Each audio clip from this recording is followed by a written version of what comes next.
अस्सलाम वालेकुम, आप देख रहे हैं हो क्या रहा है। मैं हूं फैसल अब्बासी। आरिफ निज़ामी साहब साथ हैं। शुक्रिया निज़ामी साहब, आपका प्रोग्राम में हमें ज्वाइन किया है वज़ीर आज़म के मुआवन खुसूसी बरए सेहत डॉक्टर फैसल सुल्तान साहब ने भी। डॉक्टर साहब, thank you very much for joining us.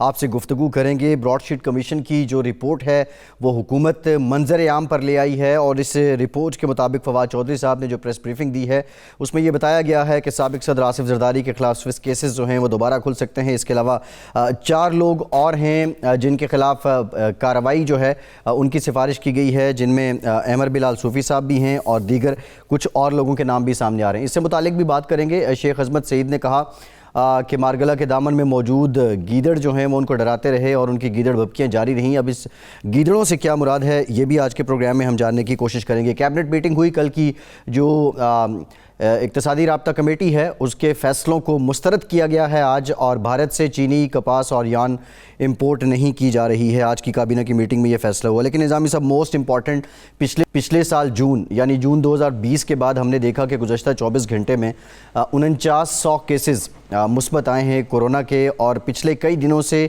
मुसलसल 4000 से ज़ायद केसेस रिपोर्ट हो रहे हैं। अलार्मिंग बात यह है कि बच्चों को भी ये केसेस हैं इसकी शरह में इजाफा हो रहा है, और इसके साथ साथ जो वैक्सीनेशन है उसको लेके भी आम लोग खासे सवाल पूछ रहे हैं। निज़ामी साहब, आप डॉक्टर साहब की जानिब जाइएगा, लेकिन पहले आप कमेंट कर दें। ये जो सवाल उमूमी तौर पे पूछा जाता है कि वैक्सीन लगवाने के बाद भी कोरोना हो जाता है, अब इसमें क्या आपको क्या लगता है, हकीकत क्या है, और क्या हुकूमत वैक्सीनेशन की कैंपेन में ऐसी स्ट्रेटजी नहीं बना पाई कि लोगों को वैक्सीनेशन से मुतालिक अभाम और उलझाव जो है वो ख़त्म किए जा सकें? निज़ामी साहब,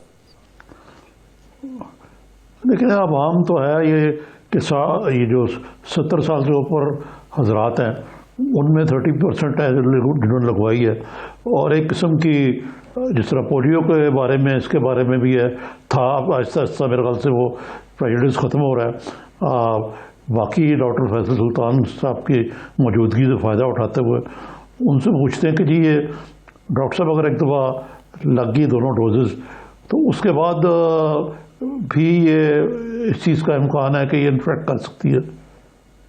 शुक्रिया निज़ामी साहब। वैक्सीन की जो अफादियत है, एफिकेसी जिसको बोलते हैं, उसका डेटा तो क्लिनिकल ट्रायल से हम लेते हैं, और मैं आपके सामने रखता हूं कि वो उसका क्या मतलब है। एक तो ये है वो अफादियत, यानी ये दोनों डोजेस के बाद की बात हो रही है कि वैक्सीन की जो मैन्युफैक्चरर है, जो तरीका उसने बताया उसको लगाने का, और उसको लगाने के बाद भी 2-3 हफ्ते गुजर चुके, फिर क्या सूरत हाल है। अच्छा, अफादियत एक तो ये है कि आपको बीमारी से बचाए, यानी बीमारी लगने से बचाए। इसमें जो रेंज है वो 75% से लेकर 95% से ऊपर तक के क्लेम्स हैं मुख्तलिफ वैक्सीन्स के। लेकिन इससे बहुत ज़्यादा अहम एक स्टेटिस्टिक है, वो ये है कि कितने फीसद लोग हैं जो शदीद बीमारी से बचेंगे, या खुदा न खास्ता उनकी जो है ना डेथ्स का जो प्रिवेंशन है उसकी रेशो क्या है। तो अक्सर जो तमाम ये जो रजिस्टर्ड वैक्सीन्स हैं इनकी प्रोटेक्टिव एफिकेसी शदीद बीमारी के लिए और डेथ के लिए जो है वो हाई 90s में है। तो तमाम रजिस्टर्ड अप्रूव्ड वैक्सीन जो हैं वो बहुत हाईली इफेक्टिव हैं। लेकिन ये ज़रूर मसला होता है कि अगर आपने अभी पहली डोज ही लगाई है, या अभी दूसरी डोज के बाद भी मुकम्मल टाइम नहीं गुजरा, तो वो फिर वो जो हम जिस फिगर की बात कर रहे हैं 80, 90, 95% प्रोटेक्शन फ्रॉम सीवियर डिजीज़, वो शायद उस वक्त तक अचीव नहीं होती जब तक दोनों डोजेज लग चुकी हों और उसके बाद भी 2-3 हफ्ते गुजर चुके हैं।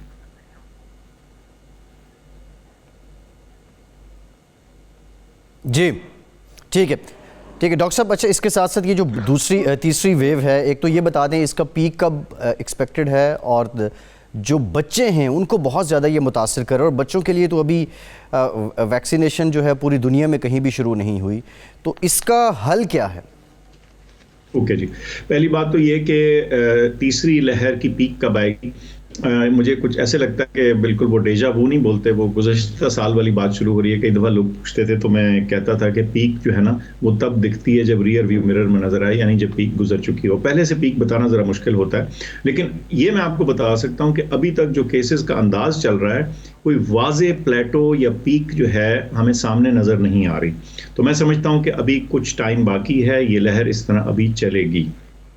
जहाँ तक ताल्लुक है बच्चों का, देखिए मेरे ख्याल से थोड़ा सा ना अननेसेसरी फोकस इस पे आ गया। वो एक आध हमारे साथी हैं बड़े अच्छे, उन्होंने ट्वीट की, वो कुछ इस मामले को हाईलाइट करना चाह रहे थे, लेकिन वो मीडिया में कुछ उस तरह से कवर ऐसे हो गया कि एज इफ इस दफ़ा जो बच्चों की शरह है वो कोई बहुत वाज़ेह तरीके से फ़र्क है। ऐसा नहीं है। तमाम वेव्स में और तमाम मुल्कों में एक सर्टेन प्रोपोर्शन है बच्चों की जिनको इन्फेक्शन होती रही है। बच्चों में आमतौर पे मोर्टेलिटी या सीवियर इफेक्ट्स जो हैं वो बहुत कम होते हैं, रेयर होते हैं लेकिन कम होते हैं। थोड़ा सा फ़र्क शरह का ज़रूर हो सकता है क्योंकि ये कुछ नए वेरिएंट्स ऐसे हैं जो यंग लोगों में, बच्चों में निस्बतन तेज़ी से फैल सकते हैं। आपने नोट किया होगा कि तीनों वेव्स के दौरान हमने एक कदम जो बिल्कुल कॉमन था मुख्तलिफ अक़दाम के दरमियान, वो था तालीमी इदारों का बंद करना। और उसकी वजह यही थी कि यंग लोगों में इन्फेक्शन होती है, कई दफ़ा माइल्ड होती है, उनको खुद तो शायद उससे कुछ ना हो लेकिन वो उसको फैलाने का बायस कई दफ़ा बनते हैं। तो इसलिए बच्चों के बारे में इस वक्त कोई ऐसी एक्सेप्शनल सिचुएशन नहीं है, लेकिन ये भी आपकी ऑब्जर्वेशन दुरुस्त है कि कुछ थोड़ी सी शरह में तब्दीली हो सकती है। अब इसका हल क्या है? पहली बात तो ये कि कुछ नए ट्रायल्स शुरू हो रहे हैं, अभी वो साइंसी डोमेन में हैं, क्लिनिकल प्रैक्टिस में तो नहीं आए, जिसमें एडोलेसेंट्स में, यंग नौजवान लोगों में उन्होंने कुछ ट्रायल किए हैं एक आध वैक्सीन के, और उनकी जो प्रोटेक्टिव एफिकेसी है उसको देखने की कोशिश की है और कुछ बेहतर नताज हैं। सो मुमकिन है, मैं सिर्फ ये बात अभी मफरूज़े के तौर पर बता सकता हूँ कि मुमकिन है कि आइंदा आने वाले महीनों में शायद जो वैक्सीनेशन की कट ऑफ हम 18 साल पे लगाते हैं, मुमकिन है वो लोअर भी चली जाए अगर ये साइंसी तौर पे प्रूव हो जाता है कि ये वैक्सीन्स इफेक्टिव भी हैं और सेफ भी हैं यंग लोगों के लिए। जी निज़ामी साहब। जी, ये बच्चों को जो लगता है इसकी एक वजह ये भी तो हो सकती है कि बच्चों को स्कूल खोलें और स्कूल में गए और वहाँ पे इन्फेक्शन जो है वो लगाया, वो फिर घर लेके आए हैं, and so on and so fourth. बिल्कुल बजा जी, एब्सोल्युटली आपकी ऑब्जर्वेशन इज राइट ऑन। देखिए, मैं कई दफ़ा लोग मुझसे पूछते रहे कि जी ये स्कूलों पे आपका ख़ास फोकस क्यों रहा। मेरा उसका जवाब बड़ा सादा है कि हमने कोशिश की है कि उन एक्टिविटीज़ पे फोकस किया जाए जहाँ सबसे ज़्यादा चांस है, और उनमें स्कूल और तालीमी इदारे इसलिए अहम हैं कि हमारी यंग पॉपुलेशन है। हमारी पॉपुलेशन का अगर आप टोटल लें तो तकरीबन 25% जो हमारी पॉपुलेशन का एक प्रोपोर्शन है वो तालीमी इदारों में, छोटे बड़ों में, सब में मौजूद है। और हमारे तालीमी इदारे ख़ासतौर पे प्राइमरी लेवल पे, सेकेंडरी लेवल पे छोटे क्लासरूम्स होते हैं, भरे हुए होते हैं, बच्चे इकट्ठे बैठते हैं, और यंग लोगों के ऊपर बहुत ज़्यादा SOP के ऊपर कंप्लायंस करवाना इतना आसान काम नहीं। तो बिल्कुल आपकी ऑब्जर्वेशन ठीक है कि वो एक से दूसरे को लग सकता है और जी। वो आगे स्प्रेड कर सकता है, तो इसीलिए इस पे ज़रा थोड़ी पाबंदी एक्सटेंड की गई। ये आपने कहा कि पाकिस्तान में यंगर पॉपुलेशन बहुत ज़्यादा है, 25% तो स्कूल गोइंग है, उसके अलावा भी लें तो प्रोपोर्शन इज मच हायर। तो हम फोकस कर रहे हैं हेल्थ वर्कर्स पर जायज़ तौर पे, और 70 साल से ऊपर, और अब शायद 50 तक आए हैं हम। तो मकसद ये है कि ये कोई फोकस स्ट्रेटजी नहीं होनी चाहिए कि हम यंग पीपल जो है उनको भी महफूज रखें इस बीमारी से, वैक्सीनेशन करा के। मैं बिल्कुल जी आपको समझाता हूँ या इस पर थोड़ा रोशनी डालते हैं कि इस स्ट्रेटजी का मंतक क्या है। बड़ा क्लियर मंतक है। देखिए, जब आप वैक्सीनेट कर रहे हैं ना पॉपुलेशन को, तो आपके दो मुख्तलिफ ऑब्जेक्टिव्स हैं। एक ऑब्जेक्टिव है बीमारी से फैलाव की रुकावट, और दूसरा ऑब्जेक्टिव है वो लोग जो एट रिस्क हैं सबसे ज़्यादा, उनकी डेथ या डिसेबिलिटी या सीरियस डिजीज से बचाओ। अब ये दो ज़रा थोड़ी सी फ़र्क चीज़ें हैं। अगर आप ओल्डर पॉपुलेशन को वैक्सीनेट करते हैं और जाहिर है वो उतने ज़्यादा नहीं हैं, तो आपकी बीमारी का जो फैलाव है उस पर इम्पैक्ट थोड़ा सा कम होगा निस्बतन अगर आप बहुत ज़्यादा बड़ी यंगर पॉपुलेशन को करें। लेकिन आपको सबसे ओल्डर पॉपुलेशन को प्रोटेक्ट इसलिए करने की ज़रूरत है कि कॉन्सिक्वेंसेज उनके लिए सबसे ज़्यादा है। उनके लिए मसला सीवियर डिजीज़ और डेथ है। मैं मिसाल देता हूँ कि 80 साल से ऊपर के जो लोग हैं उसमें जो मोर्टेलिटी के रेशो है वो 15% है, और जो अप टू 40 ईयर्स है, 40 साल से नीचे वाले जो 1% से भी कम है, और बच्चों की तो बिल्कुल ही 0.1% के करीब है। सो देयरफॉर आपकी स्ट्रैटेजी का एक अहम प्रॉन्ग है डेथ को प्रिवेंट करना, सीरियस डिजीज को प्रिवेंट करना। इसीलिए 80 से शुरू किया, फिर 70 पे आए, आहिस्ता आहिस्ता 50 से ऊपर। अच्छा, लेकिन जो मैस वैक्सीनेशन है, जो लार्ज नंबर्स हम करेंगे, उसको करने के लिए हमें यंगर पॉपुलेशन की तरफ लाजिम है कि आना पड़ेगा। लेकिन जब हमारे पास वैक्सीनेशन की तादाद लिमिटेड थी और लिमिटेड है अभी भी, तो उसको सबसे पहले डिप्लॉय करना ऐसी पॉपुलेशन में जिनको खुद से प्रोटेक्ट करना ज़रूरी है, वो अहम था। अच्छा, हेल्थ वर्कर इसलिए कि ज़ाहिर है अगर डॉक्टर्स और नर्सेज और हेल्थ स्टाफ बीमार होना शुरू हो जाए तो फिर हेल्थ सिस्टम पैरालाइज हो जाता है। तो ये बिल्कुल वही मिसाल है कि जो ऑक्सीजन हम कहते हैं सबसे पहले अपने ऊपर लगाएं जहाज में ट्रैवल करते हो, तो जो हेल्थ वर्कर्स हैं उनको पहले प्रोटेक्ट करना था ताकि वो बाकियों को खिदमत करने के काबिल रहें। तो ये इसकी मंतक है, ये 2 pronged है और इसकी 2 फेजेज हैं एसेंशियली इस वैक्सीनेशन की।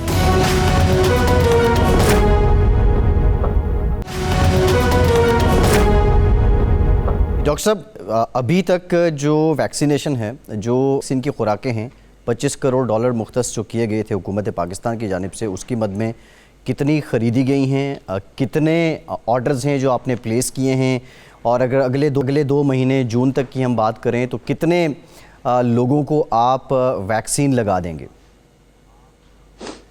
ज़बरदस्त सवाल जी। हुकूमत ने जो मुख्तस किए थे ये वो $150 मिलियन थे, कैबिनेट ने अप्रूव किए थे, और उन्होंने कहा था कि इससे ज़्यादा की ज़रूरत पड़ी तो आप हमारे पास वापस आ जाएं। तो इसलिए कई दफ़ा ये कन्फ्यूजन रहता है कि $150 मिलियन थे कि या 200 थे, 250 थे। तो वो उन्होंने कहा था आप एक्सटेंड करवा सकते हैं, लेकिन ये 150 पहले लीजिए और इसको खर्च करें। अच्छा, इस वक्त जो है जी तकरीबन 22 लाख डोजेज वैक्सीन की पाकिस्तान में आ चुकी हैं, 8.5 लाख डोजेज लग चुकी हैं। इनमें से जो 10 लाख हैं जो अभी लेटेस्ट अराइवल्स हैं, एक जिसने आज रात पहुंचना है और एक जो कल आई है, ये जो 1 मिलियन डोजेज हैं, और इसके अलावा 60,000 डोजेज वो जो एक सिंगल डोज वाली वैक्सीन है कैंसाइनो की, ये जो हैं वो हैं जो हुकूमत ने परचेज की हैं। अब इस मौजूदा महीने में और मई में और जून में हम मल्टीपल मिलियन और डोजेस का बंदोबस्त कर रहे हैं, ऑर्डर्स प्लेस कर दिए हैं, और वो वक्त के साथ साथ आती चली जाएंगी, और कुछ उसमें से ऐसी हैं जो पाकिस्तान में फिल होंगी ताकि फिर हम उसको लार्ज स्केल के ऊपर डिप्लॉय कर सकें। तो इंशाल्लाह पैसे हमारे पास इसके लिए मुनासिब मौजूद हैं। जहां कम हो गए या ज़रूरत पड़ी तो हम वफाकी काबीना से इसकी एडिशनल अप्रूवल लेके और वैक्सीन परचेज करेंगे। परचेज में या पैसे में हमें कोई मसला नहीं, सिर्फ इस वक्त देखना यह है कि जो ग्लोबल वैक्सीन की सप्लाई है उसको मद्देनजर रखते हुए हमारी बेस्ट सोर्सेज कहाँ से और वहां से लेना। आइंदा आने वाले महीनों में मुझे लगता है कि जो गावी कोवैक्स की सप्लाई थी जो आनी थी, जिसमें रुकावट आई है, जो आई नहीं है, शुरू ही नहीं हुई, मेरे ख्याल से उसमें भी वो भी स्टार्ट हो जाएगी, और उनके जरिए जो है फर्दर इसके अलावा tens of millions of doses जो हैं वो इनके जरिए भी इंशाल्लाह आएंगी। निज़ामी साहब। जी डॉक्टर साहब, ये एक बात जो है एक तासर है कि हमारे यहाँ जो वैक्सीन के हसूल के बारे में कुछ थोड़ी सी सुस्त रवि का या कन्फ्यूजन का शिकार रहे हैं। तो ये थी कि हमें मुफ्त मिलेगी, लेकिन अब ख़रीदनी भी पड़ रही है, और हम श्योर नहीं है कहाँ से ख़रीदनी है और किस प्राइस। प्राइवेट सेक्टर को इन्वॉल्व कर लिया हमने कि वो मंगवा के दें। अब वो कहते हैं हमने ज़्यादा पैसे मंगाई है, अदालत कहती है कम पे दें। अब ये चाइना की जो है ये तो 4,225 पे रिजनेबल लगती है, लेकिन स्पुतनिक की कीमत दुगनी से ज़्यादा है इसकी। तो ये जो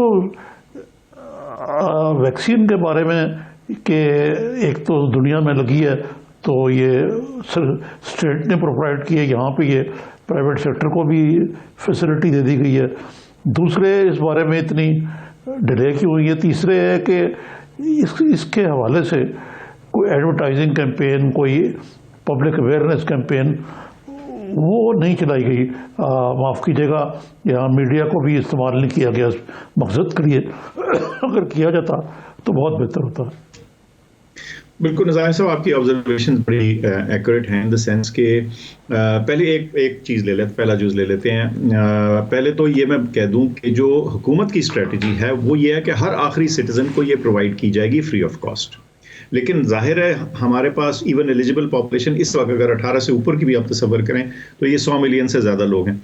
तो 100 मिलियन तक पहुँचाना, इसमें कई महीने लग सकते हैं, इस साल का आखिर आ सकता है, अगले साल का शुरू भी आ सकता है। तो ये एक बतदरीज प्रोसेस है, लेकिन इसमें हमारी तरफ से ये पूरा प्लान है कि सबको दी जाएगी और फ्री दी जाएगी। चुनाचे हम किसी सूरत भी प्राइवेट सेक्टर की प्रोक्योरमेंट पर डिपेंड नहीं कर रहे कि वो कोई हमारा हाथ बटा देंगे इसमें। उसको अलाउ करने का मकसद सिर्फ ये था कि कुछ लोगों का ये ख्याल था कि उनको वैक्सीन लगाने की जल्द अज जल्द इजाज़त दी जाए। तो हमने ये सोचा कि अच्छा, अगर उनको कहीं से प्रोक्योर हो जाती है तो हम उनके रास्ते में रुकावट नहीं बनेंगे। अगर कोई प्राइवेटली इंपोर्ट कर सकता है और रीजनेबल प्राइस पे बेच सकता है तो ठीक है। मैं एक छोटी सी मिसाल देता हूं, लेकिन उससे शायद बात वाज़ेह हो जाए। मिसाल के तौर पे अब बहुत से लोगों के बच्चे जो हैं वो बाहर पढ़ने जा रहे हैं, कुछ स्टूडेंट्स बाहर पढ़ने जाते हैं, कुछ मुल्कों ने अब ये पाबंदी लगानी शुरू कर दी है कि जी आइंदा आने वाले दिनों और महीनों में शायद आपको वैक्सीन ज़रूरत होगी, वैक्सीन सर्टिफिकेट की ज़रूरत होगी बिफोर यू ट्रैवल। अब यंग बच्चे हैं, उनकी बारी तो बाद में आएगी। तो ये एक इस तरह की सिचुएशन है जिसमें चंद लोग शायद ये प्रेफर करें। तो इस तरह की पेक्यूलियर सिचुएशंस या चंद 1% लोग समझ लें वो अपने लिए शायद प्राइवेटली प्रोक्योर कर सकें। लेकिन जो हमारी अवामी स्ट्रेटजी है, जो नेशनल स्ट्रेटजी है, वो टोटली हुकूमत के परचेज शुदा या ऑब्टेन शुदा वैक्सीन पे उसका इन्हिसार हो। दूसरी बात आपने कही कि आपने कैंपेन बड़ी लॉन्च नहीं की, बिल्कुल ठीक कह रहे हैं आप। अभी हमने जब ये SMS वाला सारा सिलसिला शुरू किया तो हमारे पास डेटा आना शुरू हो गया। मैं आपको मिसाल देता हूँ कि 60 से ऊपर के जो पाकिस्तान में हमारे अंदाजे के मुताबिक, सेंसस के मुताबिक जो सिटीजन्स हैं जिनकी 60 से ज़्यादा एज है, वो 13.3 मिलियन है। ठीक, अच्छा, अब 13.3 मिलियन में से तकरीबन 9 लाख के करीब, जस्ट अंडर 9 लाख, 9 लाख से ज़रा नीचे की तादाद है जिन्होंने अपने आप को रजिस्टर करवाया, और उसमें से भी 3,25,000 को अभी वैक्सीन लगी है, यानी 37% को। ये चंद दिन पहले तक 31-32% के करीब चल रही थी। ये शरह में इजाफा हो रहा है, और इस वजह से अब हम सोच रहे हैं, और इंशाल्लाह आइंदा आने वाले दिनों में जैसे ही हमारी वैक्सीन की फराहमी थोड़ी सी क्लियर हो जाती है तो हम फर्दर डाउन ले आएंगे उस एज ग्रुप पे जहां वॉक इन की फैसिलिटी दी गई है। जैसे आपको मालूम है, इस वक्त हम 70 से ऊपर साल के सिटीजन्स को कह रहे हैं कि आप बगैर अपॉइंटमेंट लिए बस अपना आपका नाम रजिस्टर्ड हो सिस्टम में, तो आप आके NIC दिखा के वैक्सीन लगवा लें। तो हमारी कोशिश तो ये है कि इस सिलसिले को तेज़ किया जाए। लेकिन जो आपने बात की बहुत अहम है कि जैसे ही हम वो मैस वैक्सीनेशन के लेवल पे आते हैं तो हमें बड़ी कैंपेन करनी होगी, क्योंकि जैसे मैंने अर्ज़ किया कि 60 से ऊपर की भी अगर पॉपुलेशन को देखें तो मुल्क भर में 13 मिलियन लोग हैं, और उसमें से बमुश्किल 1 मिलियन ने भी अपने आप को रजिस्टर किया। जी ठीक है, एक ब्रेक लेते हैं डॉक्टर साहब। ब्रेक दोबारा आपसे मज़ीद भी जानेंगे और कुछ जो इम्पोर्टर्स के रिजर्वेशन है उस पर भी ज़रा बात करेंगे। हमारे साथ रहिए।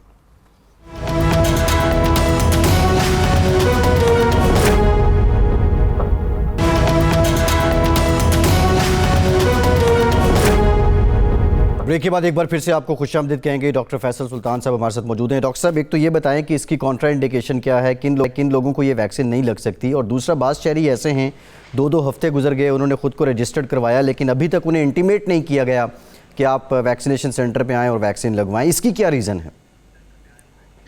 पहली तो बात कर लें कॉन्ट्राइंडिकेशन, कोई ऐसी एब्सोल्यूट कॉन्ट्राइंडिकेशन नहीं है, सिवाय चंद चीज़ों को मैं बता देता हूँ। एक तो ये कि 18 साल से लेकर ऊपर तक तमाम लोगों के लिए ये अलाउड है, सिवाय इसके कि वैक्सीन या इसके किसी कंपोनेंट से किसी को एलर्जिक रिएक्शन हो तो नेचुरली फिर दोबारा दूसरी वैक्सीन ना लगवाएं। अदरवाइज उसके अलावा हम कई दफ़ा जो प्रेग्नेंट ख़वातीन हैं उनको कहते हैं कि शायद एहतियात कर ले, थोड़ा सा गैप प्रेगनेंसी ख़त्म होने के बाद उसको वैक्सीन को इस्तेमाल कर लें।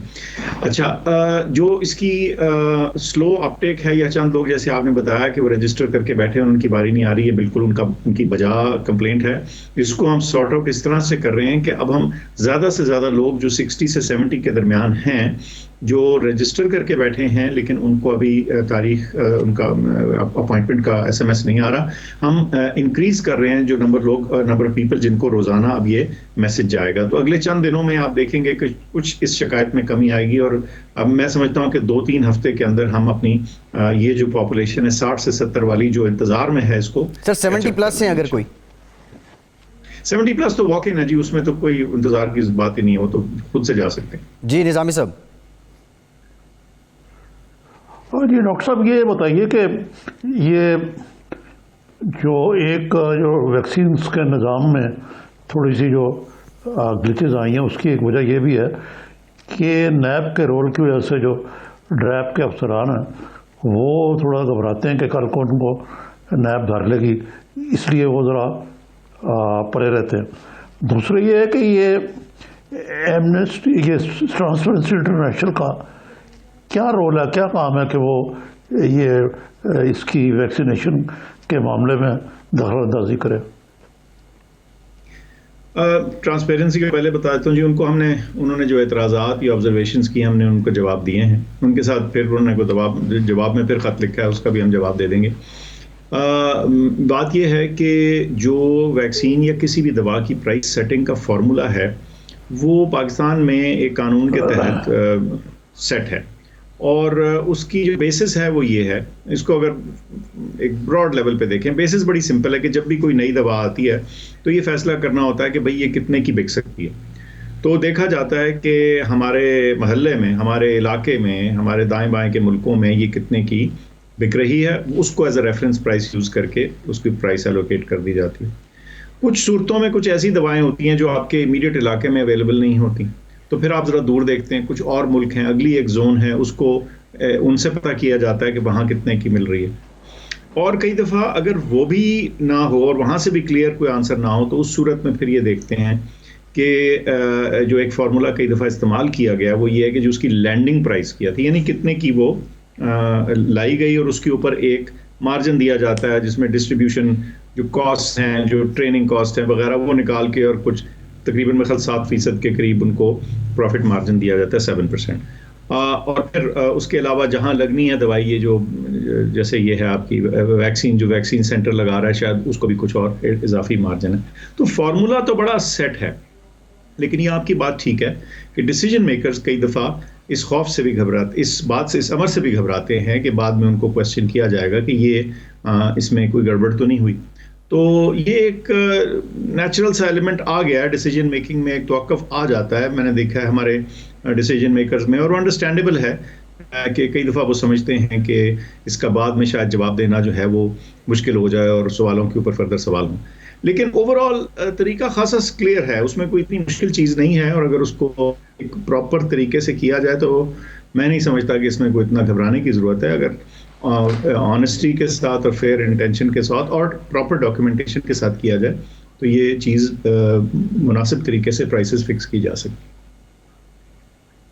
जी ठीक। नहीं, लेकिन डॉक्टर साहब ये वजह नहीं समझ आती कि एक वैक्सीन जो इंडिया में इम्पोर्ट होकर 1500 की पड़ती है, यहाँ उसकी कीमत जो है वो तकरीबन 10,000 या 9,000 कुछ है, तो ये तो कोई ज्यादती है थोड़ी सी। जी हाँ, सो ये इसी तरह की चीज़ों ने या इसी तरह के फियर ने इस चीज़ को पॉज में डाला। और लेकिन ये भी है कि मैं आपको बताऊं कि वो जो कंपैरिजन है कि फलां जगह इतने की है, वो उसकी भी कोई वाज़ेह एविडेंस एटलीस्ट मुझे तो पता नहीं चली कि किसी ने प्रेजेंट की हो। दूसरी बात ये है कि टाइम टू टाइम भी, वक्त से वक्त का भी फ़र्क है ना। जब एक चीज़ शॉर्टेज में है, अर्ली डेज में है, उसकी सप्लाई नहीं है और आप उसकी मांग ज़्यादा क्रिएट कर रहे हैं, तो नेचुरली जो बेचने वाला है हो सकता है वो आपसे नाजायज़ प्रॉफिट लेने की कोशिश करे और आपको इंपोर्ट उसको बहुत महंगी कीमत पड़ जाए। और इसके बरक्स जब वो हाई प्रोडक्शन में चली जाएगी, जब वो मिलियंस ऑफ डोजेज में चली जाएगी और उसकी उतनी मांग नहीं रहेगी, तो मुमकिन है उसकी कीमत कम हो जाए।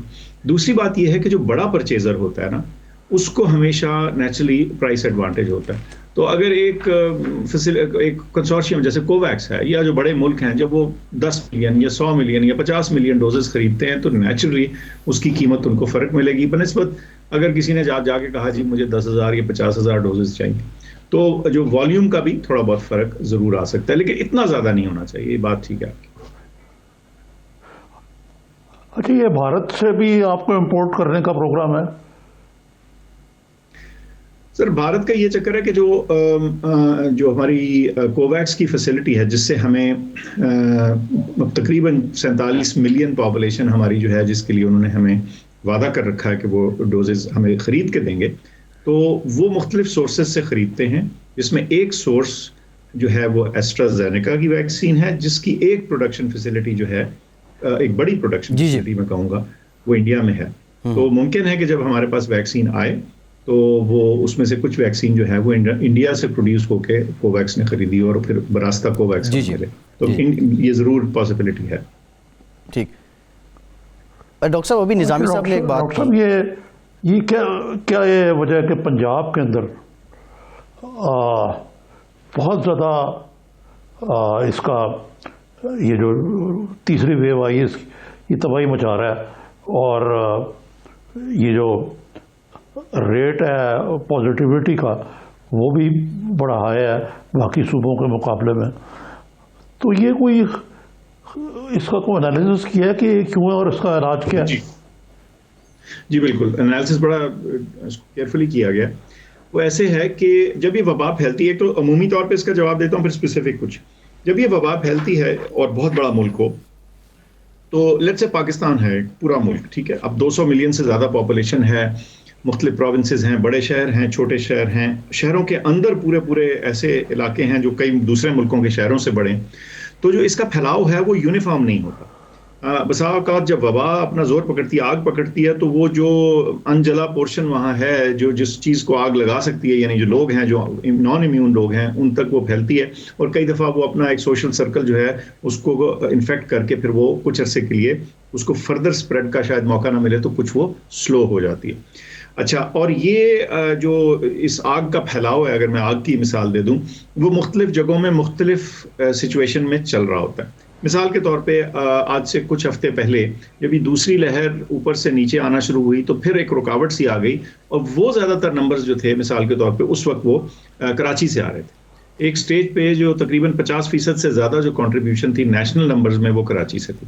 लेकिन इस वक्त अब बरक्स हो गई सिचुएशन। इस वक्त सिंध के कराची के नंबर्स बहुत कम हैं, 3% से कम उनकी पॉजिटिविटी है। इसके बरक्स पंजाब में, खैबर पख्तूनख्वा में और कश्मीर में, AJK में ये नंबर्स जो हैं इस वक्त ज़्यादा हैं, 10% से ऊपर हैं। और इसकी 2-3 वजूहात हो सकती हैं। एक तो ये कि जो हमारी एपिडेमिक है उसके डायनामिक्स जैसे मैंने डिस्क्राइब किए कि एक जगह जाके पूरा जोर पकड़ती है, फिर कुछ नीचे आ जाती है और फिर दूसरी जगह शुरू होती है, ये भी हो सकता है। लेकिन हम समझते हैं कि इसमें कुछ जो नए वेरिएंट्स हैं, B117 जिसको बोला जाता है, कई दफ़ा लोग उसको UK वेरिएंट बोलते हैं, मुमकिन है उसकी जो प्रोपोर्शन है ये जो नॉर्दर्न प्रोविंसेस हमारे हैं उसमें कदरे ज़्यादा है और जो जनूबी प्रोविंसेस हैं सिंध और बलूचिस्तान उसमें उनकी प्रोपोर्शन कम है। इसको हमने टेस्ट भी किया है और एनालाइज भी किया। ठीक, डॉक्टर साहब निज़ामी साहब ने एक नैब फैक्टर की बात की, आपने कहा डिसीजन मेकर उसके बाद मोहतात हो जाते हैं। हमने ये भी ऑब्जर्व किया है कि अगर आप बतौर टीम लीड आप किसी को बकअप करें भी तो उनके जहन में ये आता है कि आज आप हैं, कल शायद आप इस पोर्टफोलियो के साथ ना हो, लेकिन उन्होंने वहाँ मुस्तकिल रहना है और बाद में जब खाते खुलते हैं तो वो बेचारे फिर केसेस भुगत रहे होते हैं। तो इसका क्या हल है कि आपके साथ जो लोग काम कर रहे हैं और बिलखुसूस जो मेडिकल प्रैक्टिशनर हैं उनको सपोर्ट किया जाए, और दूसरा ये जो इंपोर्ट करने का आपने जिक्र किया, प्राइसिंग फार्मूले की बात की, इस वैक्सीन को कंटेन करना भी ज़्यादा देर तक एक मुश्किल मरहला होता है, एक टेम्परेचर दरकार होता है।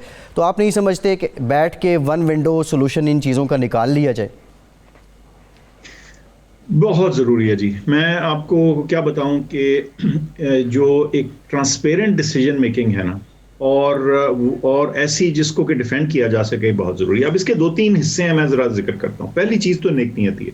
मैं समझता हूं कि अगर आप नेक नियति से कर रहे हैं तो पहला स्टेप वो बहुत ज़्यादा अहम है। कुछ नियत शाइन थ्रू भी करती है। उसके बाद जो आप डिसीजन मेकिंग करें उसकी डॉक्यूमेंटेशन अच्छी करें। उसके साथ साथ आप उसको ट्रांसपेरेंट रखें। जितना ज़्यादा आप उस चीज़ को ओपनली डिसाइड कर सकें, दिखा सकें, शेयर कर सकें, उतना ज़्यादा चांस है कि आपके डिसीजन को कोई क्वेश्चन नहीं करेगा। मैं आपको बताऊं कि अभी थोड़ा सा मैं क्या कहते हैं स्विचिंग गियर्स कर रहा हूं, लेकिन फिर वापस इस बात पे आता हूं। एक रेगुलेटर हमने अभी रिसेंटली रीडू किया, नया बनाया, पाकिस्तान मेडिकल कमीशन। अभी आप अगले हफ्ते से इंशाल्लाह देखेंगे कि उनका जो सारा प्रोसेस है रजिस्ट्रेशन का, अप्रूवल्स का एक्सेट्रा, उसको पूरा ऑनलाइन कर दिया जा रहा है और उसमें हम शफाफियत ला रहे हैं। मैं समझता हूँ कि बिल्कुल इसी तरह की शफाफियत तमाम रेगुलेटर्स के लिए ज़रूरी है, और जो हमारी ड्रग रेगुलेशन का प्रोसेस है उसमें तो ये बिल्कुल नागुज़ीर है। उसके बगैर ये चीज़ सही तरह से आगे चलेगी नहीं। देखें, अगर ये चीज़ हम वाज़े तौर पे दिखा सकें कि देखें ये दवाई है, ये इसकी वो प्राइस है, ये इसके ऊपर डिसीजन हुआ है, ये लोग बैठे थे डिसीजन में, तो बात चूंकि सामने आ जाएगी, वेबसाइट पे होगी, कोई उसको सवाल भी कर सकेगा, तो मैं समझता हूँ कि फ्यूचर में ये जो फियर है ये भी कम हो जाएगा और ये सिस्टमेटाइज तरीके से आगे चलेगा। तो ये बहुत ज़रूरी है। वो आपको पता है US में वो एक सनशाइन एक्ट था कि जिस चीज़ पर रोशनी पड़े वो वहाँ चीज़ ज़्यादा अच्छी तरह से होना शुरू होती है। तो मैं समझता हूँ कि हमें अडॉप्ट करने की ज़रूरत है और it has to be beyond individual persons portfolios. System survive करे, लोग तो आते जाते रहे। ठीक, बहुत शुक्रिया डॉक्टर फैसल सुल्तान साहब, मुआवन खुसूसी बराए सेहत, हमारे साथ मौजूद थे। एक ब्रेक लेते हैं और ब्रेक के बाद जिक्र करेंगे मरियम नवाज़ मुल्क से बाहर जा रही हैं या नहीं।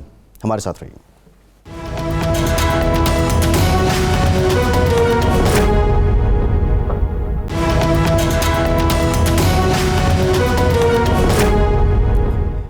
ब्रेक के बाद एक बार फिर से आपको खुशामदीद कहेंगे। निज़ामी साहब, यकरुकनी कमीशन था, जस्टिस रिटायर्ड अजमत शेख साहब जो हैं वो, ये कमीशन सारा उन्हीं पे मुश्तमिल था और ये आज रिपोर्ट सामने आई, हुकूमत ने इसको पब्लिक किया और इसमें उसके बाद जो फवाद चौधरी साहब ने ब्रीफिंग दी उसमें कहा कि आसिफ जरदारी साहब पे स्विस अकाउंट दोबारा खुल सकते हैं। कुछ और जो किरदार रहे इस सारे दौरानिए में और बिलखुसूस ब्रॉडशीट को रकम की अदायगी में, इससे मुतालिक भी उन्होंने बात की। जो सियासत है मुल्क की जिसमें पहले ही महाजर आई है, उस पे इस ब्रॉडशीट रिपोर्ट का, इस कमीशन की रिपोर्ट का क्या असर पड़ेगा? ये जो इस मुल्क में एहतसाब, नाम नहाद एहतसाब को इस्तेमाल किया जाता है और किया जा रहा है सियासी इंतकाम के लिए, उस मामले को ये ब्रॉडशीट कमीशन की रिपोर्ट जो है वो खासा उसको एक्सपोज करती है। इसी तरीके से जैसे ये नैब का रोल है, इसी तरीके जैसे कि नवाज शरीफ के बदनाम ज़माना एहतसाब ब्यूरो का रोल है जो इसके अंदर आया। दूसरे ये रिपोर्ट जो है हमारे अशरफिया यानी जो हमारी जो अपर यानी जो क्लास जो पढ़े लिखी है सो कॉल्ड, जिसमें कुछ हमारे फाजिल वकील भी हैं, मसलन वो नाम है अमर बिलाल सूफ़ी साहब, अमर बिलाल सूफ़ी का बड़े ब्रिलियंट, जी बड़े ब्रिलियंट वकील हैं बज़ाहिर, और अक्सर बड़े बड़े ट्रीटीज़ में स्पेशलाइज करते हैं लॉज में, और वो बाहर भी जाते हैं। उसके बारे में कोई अच्छी बात नहीं लिखी गई। और इसी तरह और भी कई हजरात हैं जो कि बेनाम हैं वैसे, लेकिन वो फ़ौरन जाके कॉर्निश पर जाते रहे। सबसे बड़ी बात यह है कि जो अब्दुल बासित हैं जो हमारे हाई कमिश्नर थे वहाँ जी, और बहुत बड़े असूल पसंद हैं और होंगे भी, बनते नहीं हैं बल्कि होंगे गालबन। असल में बात यह है कि ये देखा है मैंने कि उस दौर को देखें आप, उस वक्त मुशर्रफ का दौर था, एक कहर था, ये जो नैब अब है और नैब तब थी फारूक के होते हुए, तो ये लोग बड़े रेकलेस टाइप के लोग हैं और मुशर्रफ खुद बहुत बड़ा रेकलेस आदमी था। फिर ये इस रिपोर्ट में जो बताया गया कि ये बहुत बड़ा फ्रॉड है मूसवी जो है जी, सजा याफ्ता शख्स है, और अब वो कमीशन सजा याफ्ता और कमीशन के हाथ नहीं आया, पर हमारा मीडिया भी उनके पीछे पीछे भागता था।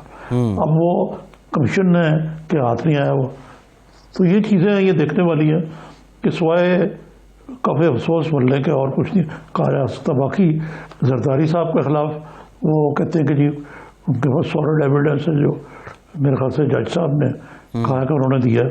मेरा नहीं ख्याल कि ऐसा कोई एविडेंस होगा जो अब तक सामने नहीं आया, वो तो काफ़ी आ चुका है। बल्कि आपको मालूम है कि हमारे जो यूसुफ गिलानी है वज़ीर आज़म, उन्होंने ख़त नहीं लिखा उस वक़्त सिविल अथॉरिटीज़ को कि वो हक़ाइक़ जो है वो सामने लाएँ, तो हक़ाइक़ तो मौजूद है वहाँ। वैसे निज़ामी साहब, ये वक्त की सितम ज़रीफ़ी कहें या क्या वक्त का अंदाज़ कहें, एक ज़माने में अकाउंट्स को लेके फवाद चौधरी साहब डिफेंड किया करते थे आसिफ जरदारी साहब को, और आज उन्होंने कहा, ये अनाउंसमेंट की कि उनके ख़िलाफ़ ये केस खुल सकता है। खैर, एक और मामला, बड़ी बहस चल रही है। मरियम साहिबा कह रही हैं कि मैं इस हुकूमत का इलाज करने तक यहीं हूँ।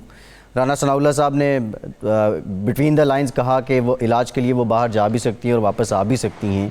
क्या कोई सीरियस मूव चल रही है मरियम नवाज़ के बाहर जाने की? कुछ कह नहीं सकता मैं, लेकिन हो भी सकती है, लेकिन फ़िलहाल तो मुझे कोई इसका इम्कान नज़र नहीं आता कि वो जा रही हैं, क्योंकि इस वक्त तो बुरा हाल है अपोजिशन का, आपको मालूम ही है, सिर पटोल हो रही है पीपीपी और पीएमएलएन के दरमियान। और अगर ये मरियम भी सीन से गायब हो जाती हैं, फिर उनको देखना पड़ेगा कि वो स्पेस खाली छोड़ देंगी हमज़ा के लिए। अगर तो ये तय हो गया कि हमज़ा साहब को ऊपर लाना है और मरियम साहब को भी थोड़ा सा विड्रॉ करना है, फिर तो एक अंडरस्टैंडिंग के साथ तो चली जाए तो और बात है, अदरवाइज़ मुझे नज़र नहीं आता इम्कान। जी निज़ामी साहब, ईसीसी ने कल फैसला किया, चर्चा रहा, और ये था कि भारत से पाकिस्तान कपास, चीनी और यान उसको इंपोर्ट करेगा। आज तो जो पहला ही फैसला था हमाद अज़हर साहब का, कैबिनेट ने उसको ना सिर्फ मुस्तरद किया बल्कि वज़रा के बड़े शदीद रिजर्वेशंस भी आए। और दूसरा, कल जो एक और ख़बर आई थी शौकत तरीन साहब से मुताल्लिक, क्या ये सच है हमाद अजहर साहब जो हैं वो मेकशिफ्ट अरेंजमेंट हैं?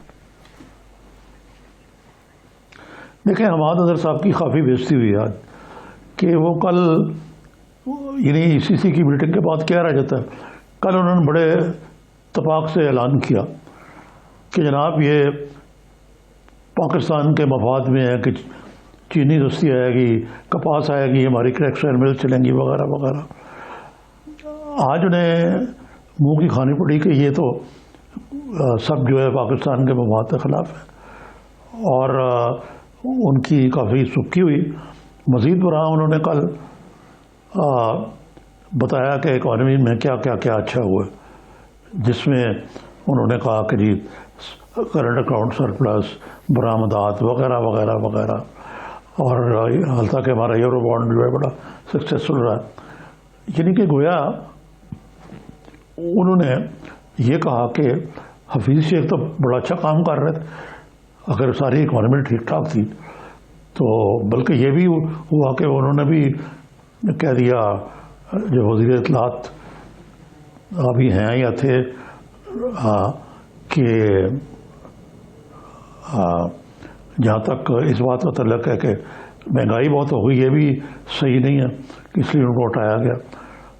तो फिर अगर हफीज़ शेख इतना अच्छा काम कर रहे थे तो उनको क्यों निकाला गया? जी सुने वो कोविड से ज़्यादा शॉक से बीमार पड़े हुए हैं, क्योंकि उनको खुद नहीं पता कि उनको क्यों फारिग किया गया। ठीक, निज़ामी साहब प्रोग्राम का वक्त खत्म हो गया, बहुत शुक्रिया, आज के प्रोग्राम से इतना ही।